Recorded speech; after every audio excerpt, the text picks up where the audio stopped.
Hi everyone. आज के इस लेक्चर में हम बात करने वाले हैं कि आप जो एसएससी एमटीएस का एग्ज़ाम देने वाले हो उसका सेशन 1 में मैथ और रीजनिंग आने वाला है। और मैथ और रीजनिंग में कितने रिक्वायर्ड मार्क्स चाहिए पास होने के लिए, उसको क्वालिफाई करने के लिए। इस पर मैं ऑलरेडी वीडियो बना चुका था, लेकिन बहुत सारे लोगों का ये कमेंट आया कि देखो, एक प्रोसेस ये है कि अगर जो सेशन सेकंड है उसके स्कोर आपका टाई हो जाता है, सेशन सेकंड का स्कोर आपका टाई हो जाता है तो सेशन 1 का स्कोर काउंट होगा।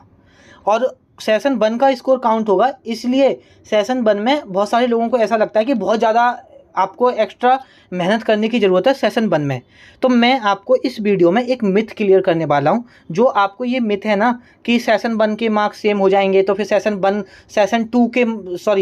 2 जो आपका मैथ और सेशन 2 आपका जीके और इंग्लिश है ना, उसके अगर मार्क्स सेम हो गए तो सेशन 1 के मार्क्स काउंट होंगे, जिसके ज़्यादा होगा उसको वैकेंसी, उसको सीट मिलेगी। तो यहाँ पर मैं आपको बिल्कुल आपका जो ये मिथ है ना, ये क्लियर करने वाला हूँ कि टाई केस में क्या होता है, कौन से मार्क्स जुड़ते हैं। क्योंकि बहुत सारे लोग एसएससी एमटीएस की जो तैयारी कर रहे हैं उनका मैथ कमज़ोर है, तो उनको ये डाउट है कि यार वो मैथ पढ़ें या ना पढ़ें। क्योंकि वो इतना तो कर रहे हैं कि क्वालिफाई कर लेंगे, लेकिन इतना नहीं कर रहे हैं कि वो 20 में से 18 क्वेश्चन करें। तो उन्हें मैथ और रीजनिंग में टाइम देने की ज़रूरत है या नहीं। तो इस वीडियो का बनाने का पर्पज़ यही है, क्योंकि सब लोगों को ऐसा लग रहा है कि सेशन 2 के मार्क्स अगर आपके सेम हो गए, सेशन 2 के मार्क्स अगर सेम हो गए तो सेशन 1 के मार्क्स के बेसिस पे सिलेक्शन होगा। ठीक है, तो वो मैं आपको इस वीडियो में क्लियर कर देता हूँ और एकदम क्रिस्टल क्लियर हो जाएगा आपका। तो देखो, सबसे पहले अगर हम बात करें रिक्वायर्ड मार्क्स की, जो मैं ऑलरेडी वीडियो बनाई थी उसमें बता चुका था कि जो रिक्वायर्ड मार्क्स हैं आपके सेशन 1 में, सेशन 1 है आपका मैथ और रीजनिंग, जो सिर्फ क्वालिफाइंग है। अगर मैथ और रीजनिंग आपका वीक है तो आप क्वालिफाई कर सकते हो आराम से इसको। कि देखे, जैसे कि 120 में से यूआर कैटेगरी वालों को बस 36 नंबर लाने हैं, और मतलब टोटल 40 क्वेश्चन होंगे, 20 मैथ के 20 रीजनिंग के, और आपको 12 क्वेश्चन करने हैं 40 क्वेश्चन में से। उसके बाद ओबीसी वालों के लिए 30 नंबर लाने हैं 120 में से, मतलब 10 क्वेश्चन सही करने हैं 40 क्वेश्चन में से, और सेशन 1 में कोई नेगेटिव मार्किंग भी नहीं है। और एससी और एसटी कैटेगरी वालों को सिर्फ 24 नंबर लाने हैं 120 में से, मतलब कि 40 क्वेश्चन में से 8 क्वेश्चन सही करने हैं। अब देखो, मैथ के यहाँ पर 20 क्वेश्चन आएंगे, रीजनिंग के 20 क्वेश्चन आएंगे। अब बहुत सारे लोगों को ऐसा होगा कि मैथ वीक होगा, तो मैं आपको एक और आपकी बात बता देता हूँ अगर आप उसमें कंफ्यूज हो, कि आप ये जो क्वेश्चन सही करोगे ना, सपोज आप यूआर कैटेगरी से हो, तो अगर आप 12 क्वेश्चन सही कर देते हो ना, सिर्फ रीजनिंग के सही कर देते हो, मैथ का एक भी सही नहीं करते, तब भी आप क्वालिफाई कर ले जाओगे। आपको ऐसा नहीं है कि मैथ ही करना है, आपको 12 क्वेश्चन करने हैं, मैथ के कर दो, रीजनिंग के कर दो, दोनों को मिला के कर दो। अगर आप इतने कर देते हो, और इतना तो कोई भी कर देगा, जिसने कभी मैथ रीजनिंग नहीं पढ़ी, जो फुल मॉक लगा रहा है तब भी थोड़ी बहुत कर लेता है, वो बंदा भी बिना पढ़े, आपने मैथ कभी नहीं पढ़ा, आपने रीजनिंग कभी नहीं पढ़ी, तब भी आप 40 क्वेश्चन में से 12 क्वेश्चन तो ऐसे कर दोगे। क्योंकि जो डिफ़िकल्टी लेवल है ना क्वेश्चन का, वो बहुत ईजी है, मतलब डिफ़िकल्ट क्वेश्चन है ही नहीं, बहुत ईजी क्वेश्चन आते हैं मैथ और रीजनिंग के। ठीक है, तो आपको सिर्फ, या तो अगर आपका मैथ भी, क्या आप मैथ में एक भी क्वेश्चन नहीं करके आओगे और रीजनिंग में 12 क्वेश्चन कराओगे ना, तब भी आप पास हो जाओगे। इस बात की आप इंश्योर हो जाओ, इस बात को आपको घबराने की कोई भी ज़रूरत नहीं है। अगर आपको रीजनिंग के क्वेश्चन एक भी नहीं करना, मैथ के कराओ 12 क्वेश्चन, तब भी आप पास हो जाओगे। ओबीसी से हो तो 10 क्वेश्चन कराओ, एससी एसटी से हो तो 8 क्वेश्चन कराओ, और अगर आप दोनों के मिला के करके आना चाहते हो, दोनों के मिला के कराओ। लेकिन अब आप बोलोगे भैया, मेन डाउट हमारा ये है कि अगर टाई हो जाते हैं सेशन सेकंड के मार्क्स, वो बात कर लेता हूँ कि देखो, वो केस में क्या होगा जब सेशन सेकंड के मार्क्स, जीके और इंग्लिश के जो मार्क्स होते हैं वो टाई हो जाते हैं। तो देखो, टाई होने की पॉसिबिलिटी बताता हूँ आपको। देखो, क्योंकि हमारे पास मैथ और रीजनिंग पढ़ने का हम क्यों टाइम दें, क्योंकि टाई होने की पॉसिबिलिटी कितने % है वो बताता हूँ। कि देखो, अब आपके रॉ मार्क्स, जैसे सपोज आपके 120 आए, ठीक है, किसी के 110 आए, किसी के 115 आए रॉ मार्क्स, ठीक है, आपने इतने सही किए, लेकिन आपका जो रिजल्ट बनता है वो रॉ मार्क्स पे नहीं बनता।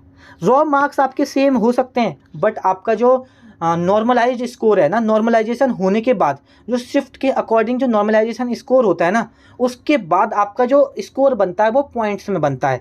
मतलब कि जैसे अगर आपका सपोज रॉ मार्क्स था 105, तो जो नॉर्मलाइजेशन होके आपका जो स्कोर बन जाएगा ना, वो सपोज 112.2545, मतलब पॉइंट के बाद भी 4 नंबर। जैसे कि देखो, मैं एक लेके आया हूँ, ये यूट्यूब से मैंने एक शॉर्ट वीडियो से फ़ोटो लिया था। इस बंदे का 106 मार्क्स था रॉ मार्क्स, मतलब इसकी शिफ्ट हार्ड थी, तो ये नॉर्मलाइजेशन होके कितना नंबर हो गया इसका, 131.3714।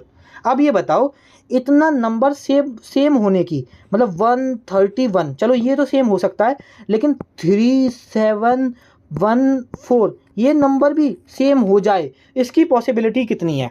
तो भैया इसकी पॉसिबिलिटी है 0.001% पॉसिबिलिटी। ऐसा लास्ट ईयर के रिजल्ट में तो हुआ नहीं है, लास्ट ईयर का रिजल्ट में ऐसा किसी एक बच्चे का भी नहीं हुआ।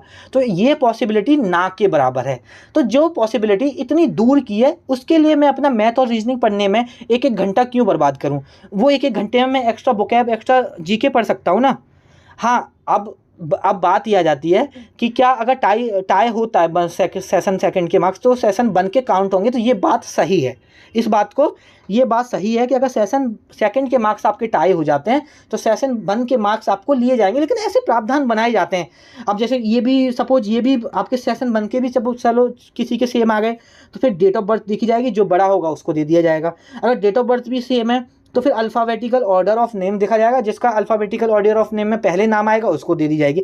लेकिन ये केसेस कभी होते ही नहीं हैं, बहुत रेयर केस है कभी साल ऐसा हुआ हो। तो इन पर सबको आपको ध्यान, अब ये बताओ, जब आपको इतना आइडिया हो गया कि पॉइंट के बाद भी 4 डिजिट होते हैं और 4 डिजिट भी आपके सेम हो जाए किसी दूसरे बंदे से, इस चीज़ की पॉसिबिलिटी 0.0001% है। उसके लिए आप टाइम क्यों बर्बाद करोगे?